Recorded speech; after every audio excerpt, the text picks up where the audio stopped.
Yeah, everybody, welcome to Each Channel News. We've got Denis Villeneuve, the cybersecurity god, I should say. But man, you guys doing some crazy stuff over there at Kyndryl, and your contribution to cybersecurity is quite amazing. And we're going to talk a bit about that, but also talk about this amazing report that you guys did, right? And you do it every year. And let's jump right into this, Denis. First of all, welcome, man. How are you doing? I'm doing great. In lovely Montreal today, so lots of snow, both in Toronto this morning and Montreal today. So it's been I love uneventful travel, which is what I wish for most of the time. Well, just the fact you're able to land in the snow is a good thing, right? Yeah. So then just give me a bit of a background for those again who may not have or don't know Kendra living on the rock. Just give Yeah. me the 1 minute pitch on what you guys do. So what Kyndryl does, essentially we design, build, and manage, and also modernize complex information systems that power the services that Canadians rely on every day. We work with banks, governments, insurance providers, healthcare providers, retailers, airlines, et cetera, et cetera. So anything that's typically mission critical, if you open up your wallet or your purse, Kyndryl's played a role in one way or another in one location, in one geography or another, right? A province, a city, the government, your banking, all that kind of stuff. We're on the back end. And that's why we actually are still safe today. So let's just move on from there and talk about a couple of things, right? One, Yeah. first of all, thank you for participating in the CDS event a few weeks ago.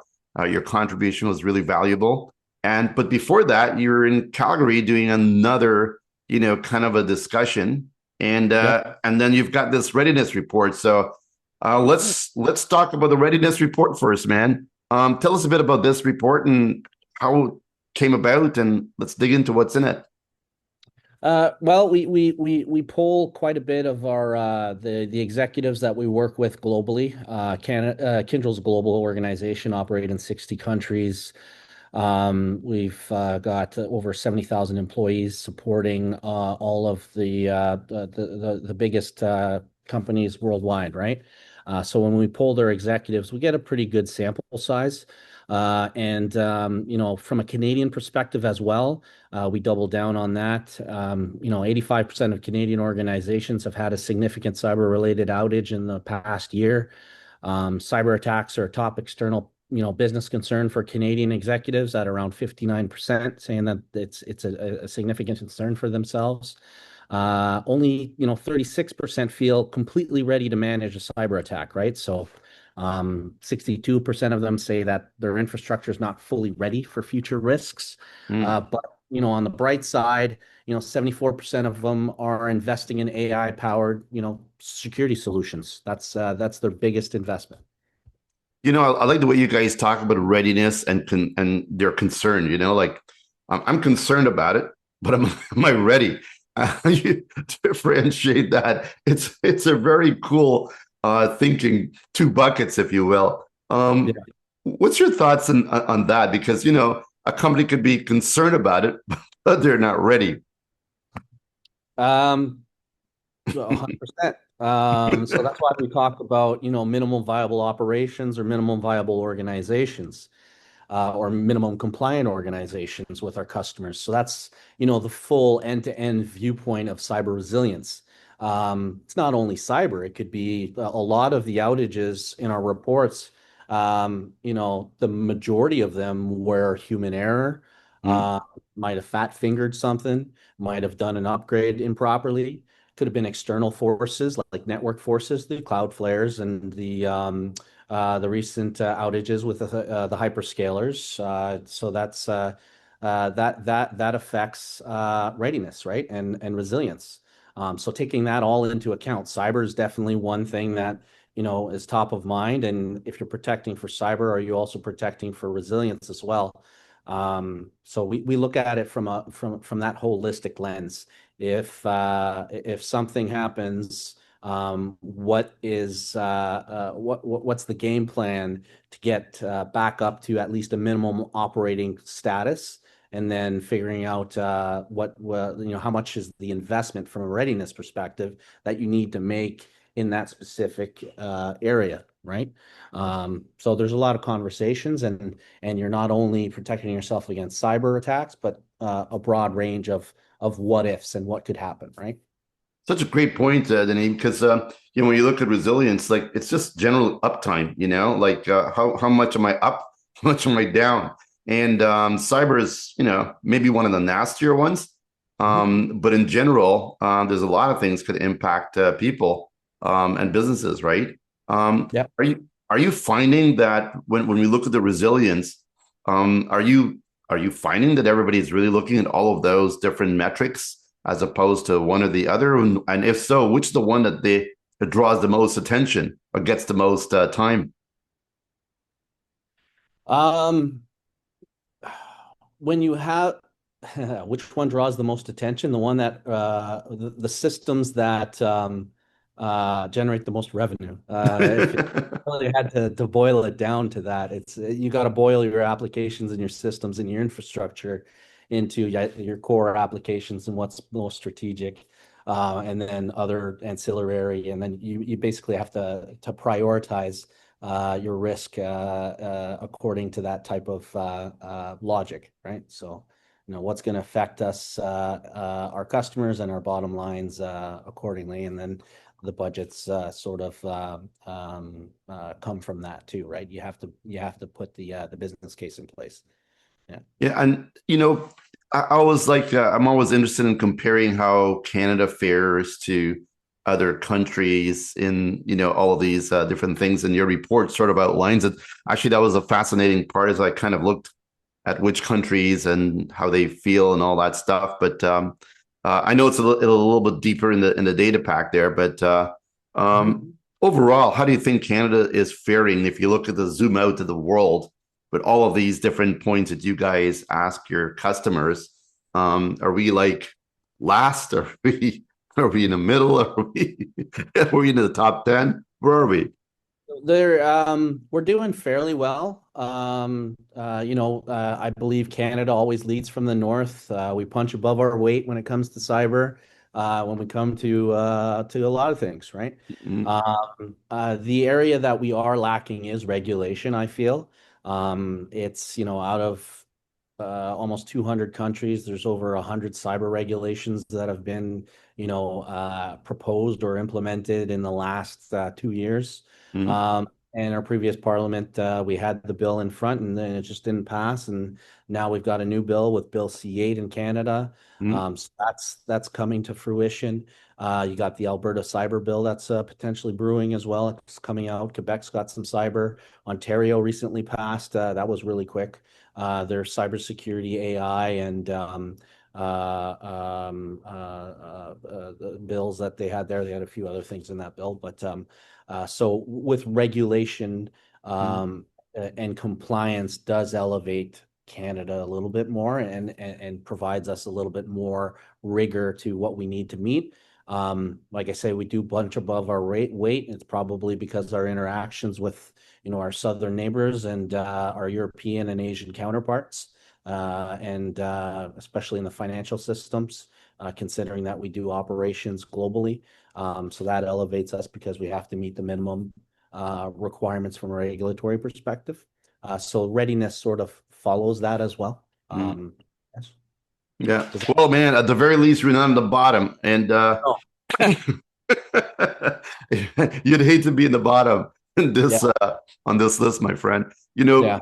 Even I'll encourage people to check out their Auditor General's report, right, and her cybersecurity readiness. I think she gives us a bit of uh, I want to say a slap in the face or a slap in the hand at the very least, because there's so many more things we can do, right? And now, but we've got a lot of headwinds. We're dealing with a lot of stuff, man, and I guess we just can't deal with all of them at the same time. Um, but the big thing these days, and you've heard it many times, of course, in AI, right? And people are, I need to do AI because the world's changing, but if I do it, how much more risk I'm exposing myself? But the fact is, they're already using a lot of AI in their cybersecurity. So whether they like it or not, they're using it. What's your overall take on on the AI game? Is it only primarily because we're using it for cybersecurity protection, or are we now expanding in the ERP roles? Are we using it in different areas, and we have to put some guardrails and fences around that? What's your thoughts on that? So there's five key messages in this space, right? Threats are converging into systemic risks. We have to shift from proactive to strategic defenses. Resilience is designed in, we've got to modernize a lot of the legacy infrastructure that still exists today. Thirdly, you have to fight AI powered threats with AI native security that's governed well. Yeah. We need to upskill our workforce for autonomous systems. And leadership and collaboration really do matter Mm, across private, public, partnerships. Cybersecurity is a shared responsibility. And there's only so many cyber operators. We need to be able to force multiply. So that's what's related to AI recently, and I view it similarly to we have the frameworks in place, and we've been through this before, where we went from legacy infrastructure to cloud environments, and it's a different breed. And how do you evolve your security operations to include cloud and cloud security, and then you expand your framework and your defenses accordingly. Now it's similarly, how do we apply that to AI? Like, agentic AI, an explosion of, non-human identities. Well, what mm. are we doing on the human side? We got to do a replicate and automate as much on the non-human side. So that sort of gives you an idea of what a lot of boards are thinking about or asking their CISOs of in the last little a bit related to AI. Yeah. It's really cool with the way you categorize it with the readiness and and these types of concerns is that it's a mental exercise in a way, right? You talk to Yeah. a company and you want to know, like, what are you thinking? Are you like, you think you are 6 feet tall, but maybe you're not 6 feet tall, right? So it's a lot to do with your mental frameworks, right? When you look at this challenge, let's say, and you go into a company who feels, let's say, that they've got their thing together, they're very, they feel they've got this, right? But you got to deliver maybe some bad news. Are they becoming more receptive now these days in kind of looking at the bigger picture, the risk profile, if you will? Um, yes, I would say, especially when it's well, yes. It's their fiduciary responsibility to look at it and protect themselves and their organizations against this type of threat. So when you present, how they are, and it's just a data point at the end of the day. And that data point helps you evolve. It could be good news, could be bad news, could be a mix of both. And it's just a question of striving for continued excellence or improving your posture, whatever it may be. But when you deliver a report, that's a data point that factors into your decision making around where you want to invest a little bit more of your efforts, right? Is Mm. it legacy infrastructure? Is it AI defenses? Is it resilient postures? CIOs and CISOs need to make tough calls and decisions, and having the data to be able to make that decision is important, They're, regardless they're of. they better they better figure this out, my friend.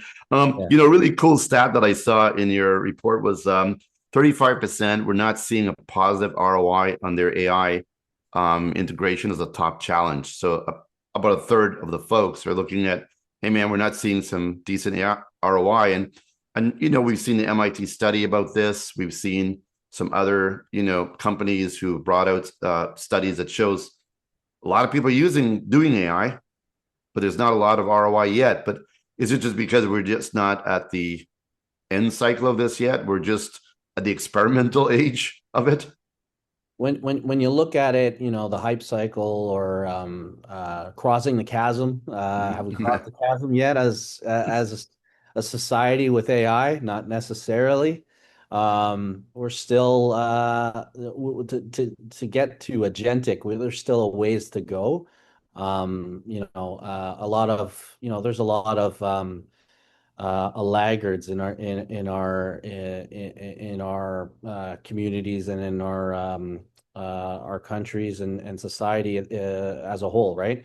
But a lot of those that are leaning in, have they seen the return yet? It really depends on the use case. You really have to look at it from, are we investing to get the return that we need?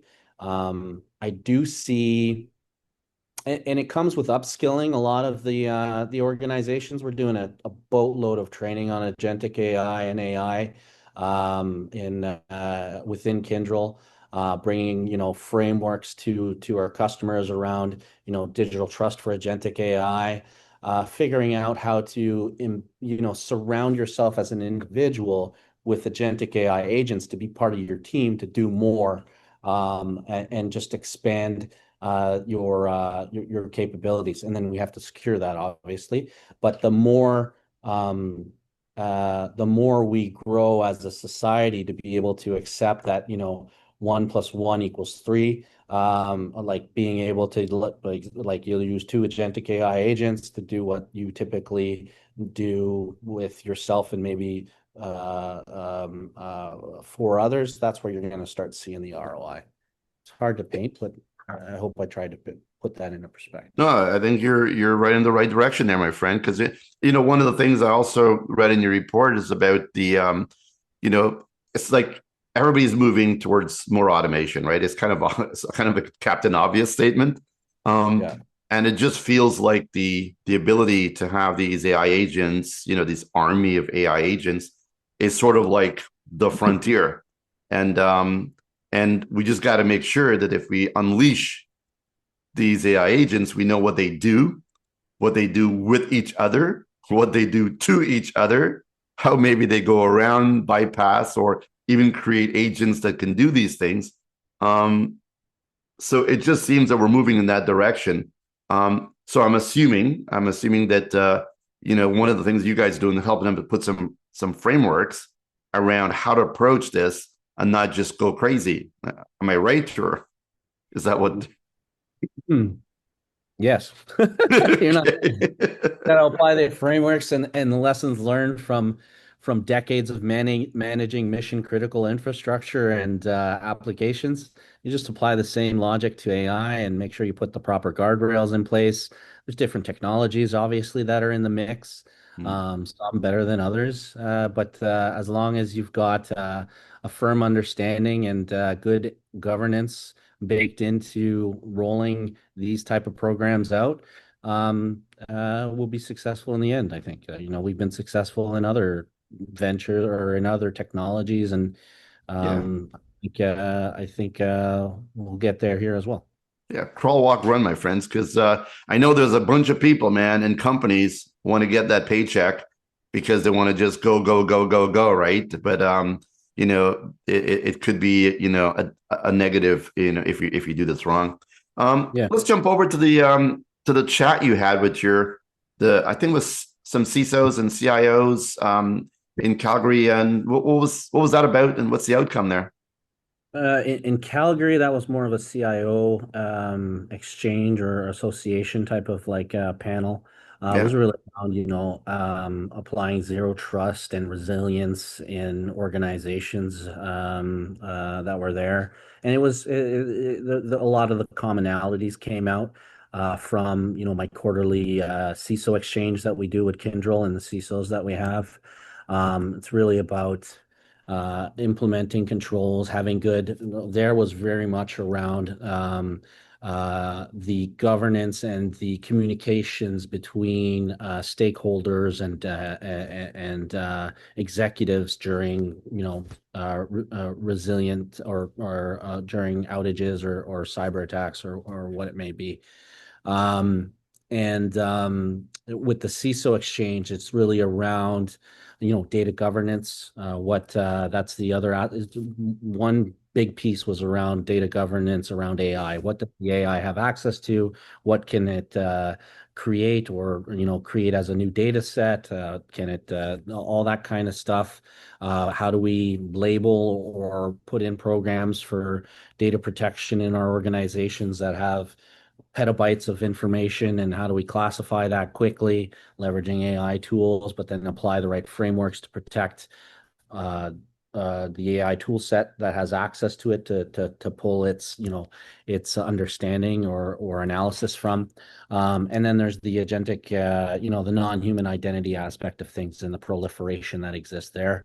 And then third would probably be around, just doing more with less or doing more with the same. There's the pressures from an economic perspective of what we need to do to stretch our budgets, our cybersecurity budgets, right? Mm. So those were core themes. Yeah, it's just great that people are talking about this stuff and, talking about it with each other, so we can all get out of our silos and share because we all have the same problems. And I know people don't like to air their dirty laundry, things like that, right? But, when you actually share these things, people kind of realize the struggle is real. Yeah. We're all in the same boat, right? And I think sharing is this type of information. I think you agree to, man. It's the only way forward. We can't do this any other way, right? No, there's a lot of like friendly collaboration that's required in order to help each other out. Kicking someone while they're down, that gets you a W or a win for a short period of time, but helping someone out while they're down, that'll get you a W for the long term. I think I strongly believe in that. And then we also see it from a global perspective. Like an attack can start in Europe, and then you see it start going across, Asia, and then coming over, South America, America, and that like you can see the waves when you're looking at. We've got 6 interconnected security operations centers globally, and then when you see that kind of stuff, we share it with our own security operations centers, but then all our customers, benefit from that as well. But then, customers with their colleagues and they're having the lessons learned and being human about the fact that it could happen to anybody, right? So Denny, this is probably one of the biggest value adds that companies like Kyndryl bring to the market is that yeah. ability to heat map the attacks, right? And you could prepare, stop it, before it reaches a country.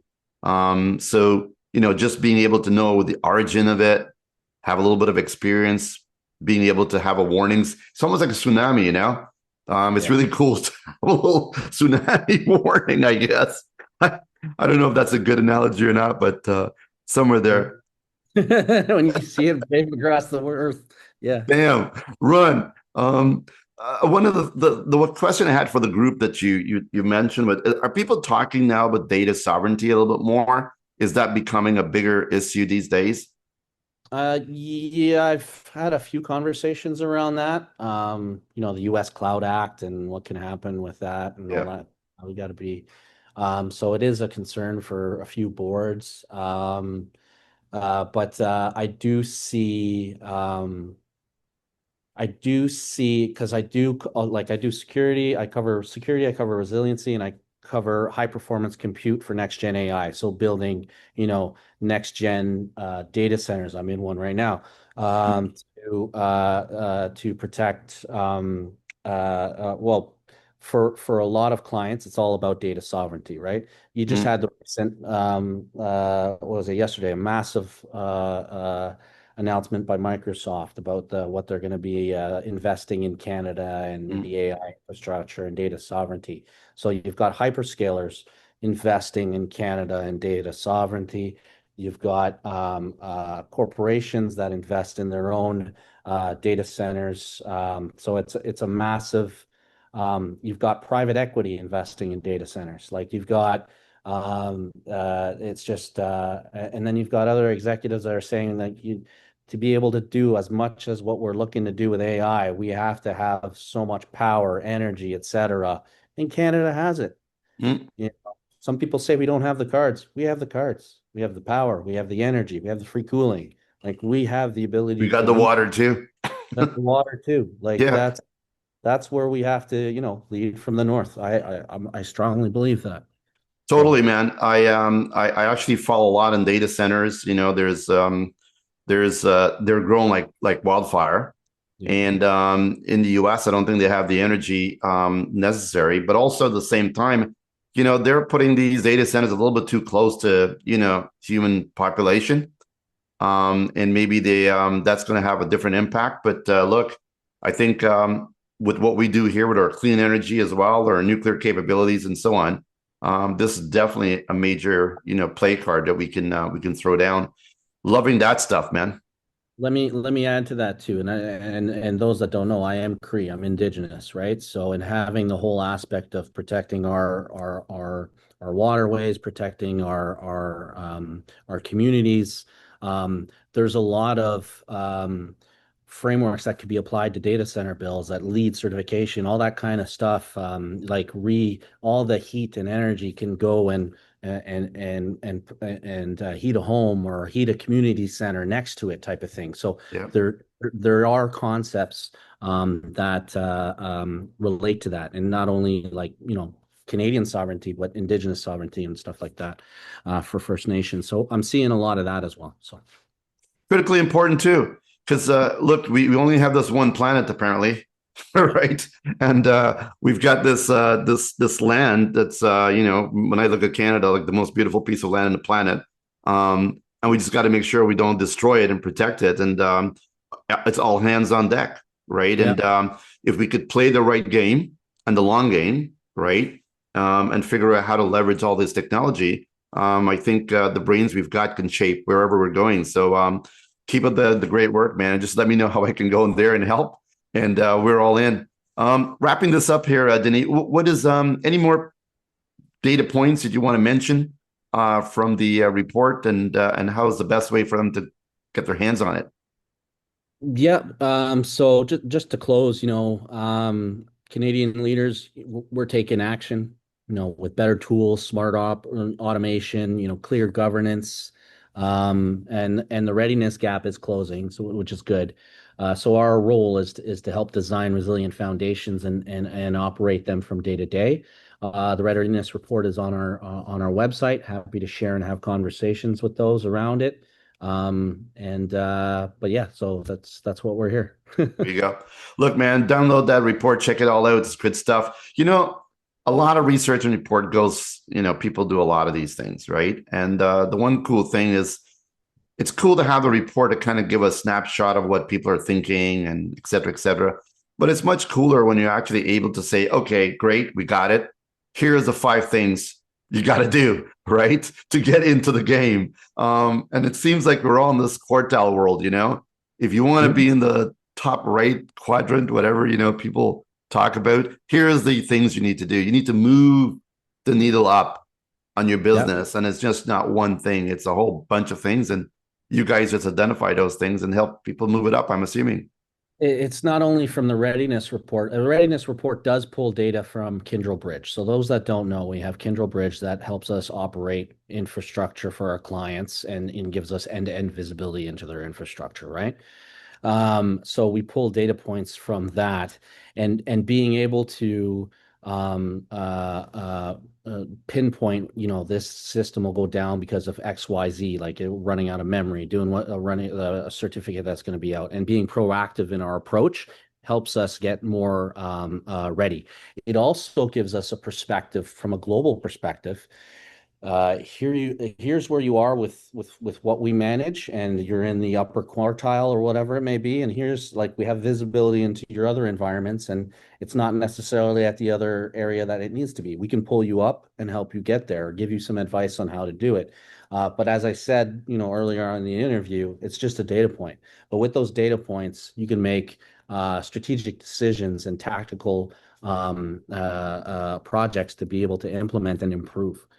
So yes, you're 100% correct when it comes to I'm in this quartile. I want to be in this quartile or in the top 5%. Visibility and data and readiness reports and help you get there. It's all that matters, man. It's connecting those dots and leading us, as they always say, right? The journey is I'm here. I want to go there. How do I get there from here, right? I mean, Yeah. it's the simple things in life that makes the most sense. Denny, Yeah. it's always a pleasure, my friend. Keep us posted on how things are coming along with this as well, and anything else that's going on. Let us know, man. Cheers. Brilliant. Always a pleasure. Thank you. Cheers.